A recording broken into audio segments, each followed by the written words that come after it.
here. Or let me rephrase that. So I put out, you always need cooks. You know Obviously, what I'm saying? And so I was like, hey man, I need cooks. And so it was like, okay. He called like, hey man, like I saw your job posting, blah blah blah blah. And it's like, you want an interview? He's like, well, I'm not going to be moving until like February. And it was like, sure, man. Like, yeah, we'll put that on the calendar. Don't you worry. I ain't fucking put it on the calendar. You know what I mean? No, I'm never going to hear from you again. Yeah. Lo and behold, in fucking February, hey, I'm here for my interview. Who the hell are you? Like, oh yeah, no, don't you? No. Like, what? Why would I? It was 4 months ago. Yeah, what are you, a server? What? No, I'm a cook. You're a cook? Oh, yeah, man, come on. I was like, don't you remember I called in November? And I'm like, looking back at my notes, I'm like, oh, shit. Yeah, cool, man. Great. Lo and behold, he is like an award-winning pastry chef. Whoa. Yeah. Like, again, I really wish I knew his Instagram. We just tell the stories. We can't remember all of them. Yeah, exactly, yeah. And so, and I mean, and so, like, again, like, he has been masterful with these desserts and, again, all of these kind of, like, the brinings and all that kind of stuff. And so he, like, I mean, again, he was just somebody that, like, we kind of, like, lucked into, and then he liked staying here, so it was like, oh, hell yeah. Awesome. So, yeah, I mean, again, like, so we had, like, a weird little brain trust going on to come up with the recipes and all that kind of stuff. The universe was aligning everything perfectly for you. Oh, yeah. Dude, literally. We were doing so we do an amazing smash burger. I would say, I would put our hamburger up against a lot of places. And one of the cooks loves to make Utah sauce or Mormon sauce, depending on whatever you want to call it. Oh, I don't know what that is. In Utah especially. Cane sauce. Oh, no, okay. No, it is not. It's close. It's usually it's, and I'm not actually sure what's in his, but you would either do ketchup, mayo, and spices, or buttermilk, ketchup, spices. Interesting. It's cane sauce. Okay. He's like, it's good on a hamburger. It is not cane sauce. It's much better. It is, but yeah. So he, all right, this is what I'm contributing. We put it on our hamburgers now. Wow. And I think with approval and all that kind of stuff. You know what I'm saying? But yeah, it was cool. I'm thinking everybody was kind of pitching in. And then when we were working on this kitchen, again, like I said, the kitchen is probably it's literally it's 9 foot by 20 some odd feet. Yeah. Wow. So but they all had to sit there and figure out, all right, well, pizzas are over here. Where's everything going to go? And so they were sitting down with pieces of paper. Yeah, literally. We had fucking diagrams and all that kind of stuff. Like, it was, we're all sitting there just like, I mean, we spent probably a week trying to figure out how to organize this kitchen. And we did have to go back and, like, okay, we gotta, like, hey, Dad, I need an outlet, like, right here. Can you make there be an outlet? We did. That would help us out a lot. Yeah. And so, and again, and we had to make some choices. So, like, right now, the one thing that I hate about what we're doing right now is that we're using disposable silverware. But that was because we had the choice between a dishwasher or an ice machine. Ice machine. We went with the ice machine. I get it. Yeah. And so it's like, okay, I'm not gonna have somebody just sitting there like scrubbing spoons for an hour. You know what I mean? That's a waste of their time and my time and all that. And so, but we will get there. We will. Yeah. Once we get over here, we can. Well, once we get this construction done, we'll be able to put some stuff over here. Yeah. But yeah, so it's just like. Like I said, it was. I don't remember what the fuck we were talking about originally, but menu. Yeah. Basically, it was a team effort. Is this so long awesome. And short of that? Yeah. I love that because everybody was coming together to make sure that this place was growing the way it needed to. Oh yeah, I mean, and again, like really, I mean, if there's one thing that I'm willing to toot our own horns about, it's that we do really try and make like the term family owned and family. Like we're a family that is like super toxic in. The restaurant-y world. For sure. And so we try not to say like that, but we do try to treat them as best as we can. Yes. And we want them to enjoy working here, and we want them, because again, like what's the fun of sitting here and doing the stuff that we like while we just have a bunch of fucking peasants or whatever. You know what I'm saying? Like, squire, you know what I'm saying? Like, and so... No, everyone's an equal, and that's the way it should be. Yeah, and so, and so we just wanted, so them... having that investment and having that investment into us and all that kind of stuff, again, it makes them so much happier to come to work. They, again, when they sit there and every time it's one of their recipes that goes out and somebody comes back and it's awesome. Yeah. Or, again, for the bar staff, I kind of gave them a list of like, these are the drinks that I kind of want. Like, let's stick around with this. For sure. And so, that's the best thing about alcohol is because... I guess, so creating cocktails and creating recipes, basically the same thing. You're you're consuming both of them with your mouth. One of them you're drinking, one of them you're eating. So you can always kind of tinker with everything so that maybe somebody likes it maybe a little spicier, or somebody likes it a little sweeter, or whatever. You can kind of mess with all that, and it's all jazz, as I'll use the music quote, because it's just you can mess with everything, and everything's interchangeable. Well, and it's super fun from our side too, because I mean, again, it's like, okay, hey, again, with the amaretto today, it's like, again, that was like, hey guys, we need amaretto. Yeah. Make amaretto. And they were like, okay.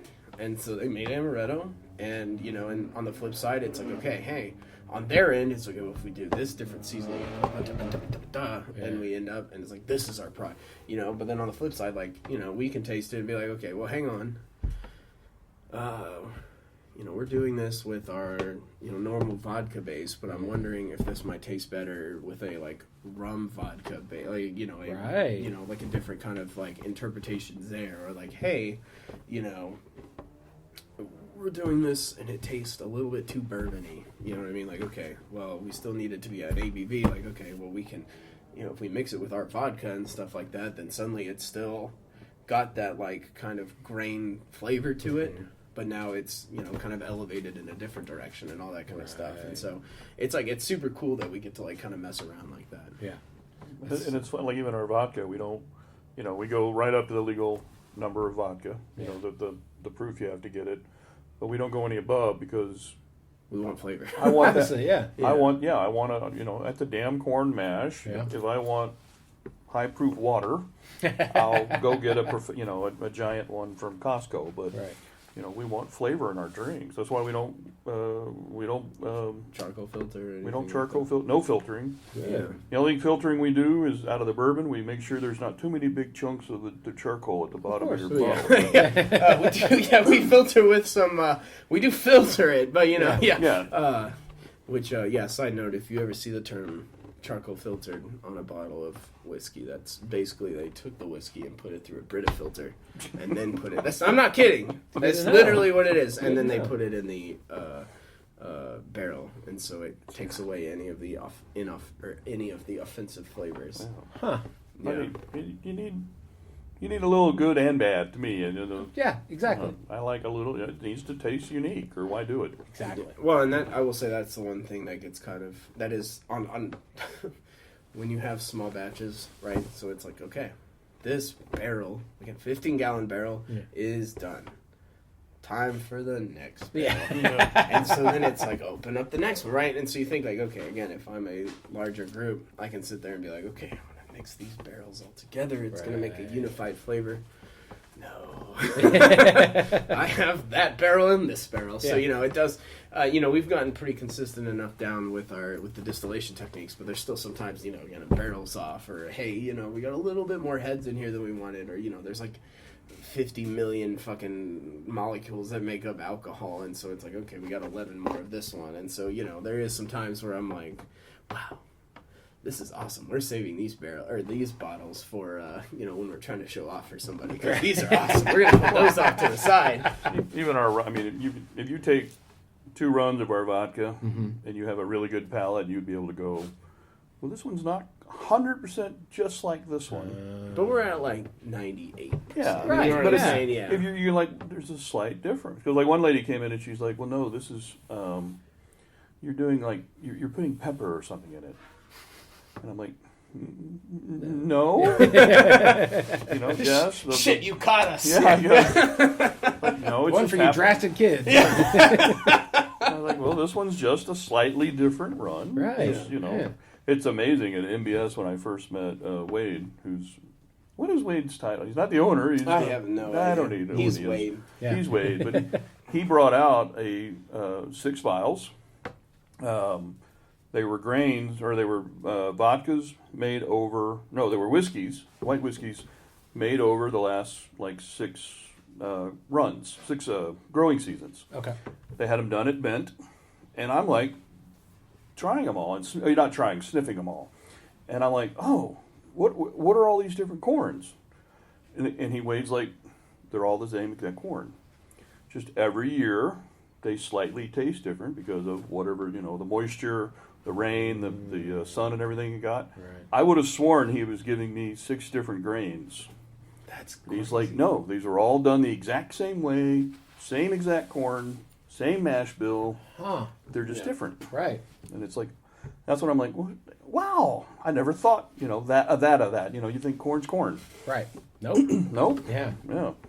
So, I don't know how we got on that subject, but it still amazes me. Still, I love to go smell what he's doing, because like one of them smelled like somebody had just cut grass, and I'm like, I guess that was a wet year. I don't know. Maybe.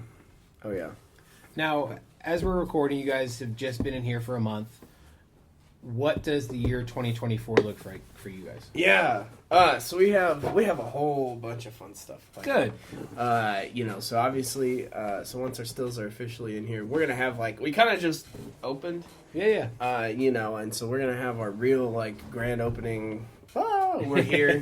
That's gonna be the first of the year. Very nice. We're working on, again, we've got this really awesome yard, so we're working on some different competitions. We want to do we're working on some cocktail competitions and stuff like that, and we Very want to kind nice. of, and we like to team up with nonprofits and stuff like that. So we'll have some stuff with them too, and then. Our bourbons will be out, rums will be out. Yeah. Obviously, We'll start the infusions back up. we'll have more of our fun drink menus and all that kind of fun stuff. And we're gonna start doing some. We got our mug clubs coming on. Hey. We're gonna start doing a quarterly tasting menu and all that kind of fun stuff. Because again, I've got cooks who are way too good to be line cooks, and so it's all right, guys. Here's a bum, Yeah. Well, and it's also awesome too because and I'm sure you've had this conversation with brewers and all that kind of stuff. But everybody's got a farmer who they give their grain to. Right. Yeah. Everybody's got a Yeah. farmer. Yeah. And so our guy, his name's Peyton, and he's out of Mansfield. Okay. And so when it was Roanoke, it was a 30-minute drive, and I was like, "Hey man, do you still want to drive up here?" He's Yeah. like, "Is it still free?" I was like, "Yeah." He's like, It's- "Okay." yeah. And so he drives up, and he's awesome. He's like, "Oh man, let me. Do you need me to buy you a forklift? Do you need me to buy this?" Right. It's just like. No, yeah, hang on, Yeah. bud. Keep those thoughts in Yeah. mind, But so along the tasting menu stuff, so we are working on that's one of our big priorities because again, it's super fun and part of being a distillery is we kind of get to be dumb idiots, you know what I mean? But also we get to be able to kind of bounce into more elevated spaces, Yeah. Well, it's like with Peyton, he's trying to get a new butcher. So Well, that's exactly what I was about to say. Oh. Yeah. So what he's working on, so he's given us some meat. According to the USDA, you are allowed to give people meat from your butchered cows. Huh. But if you want to sell them over a certain poundage, or if it's selling to a restaurant or something like that, you have to get it through a certified butcher. So he's switching butchers. So that way, when we do our tasting menu-y kind of things, that we can use the literal cows that we feed Yeah.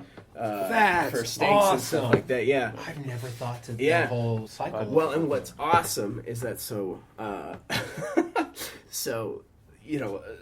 with our size of distillery and all that kind of stuff, it's impossible to be 100% efficient with, getting all the sugars out and all that kind of stuff. Right. And so because of that, there are still wild yeasts in it and all this kind of stuff. And so what ends up happening is that, so what we give them in these, again, these big ass barrels, and oh, they are 50-gallon. Yeah, they're 50-gallon barrels. My bad.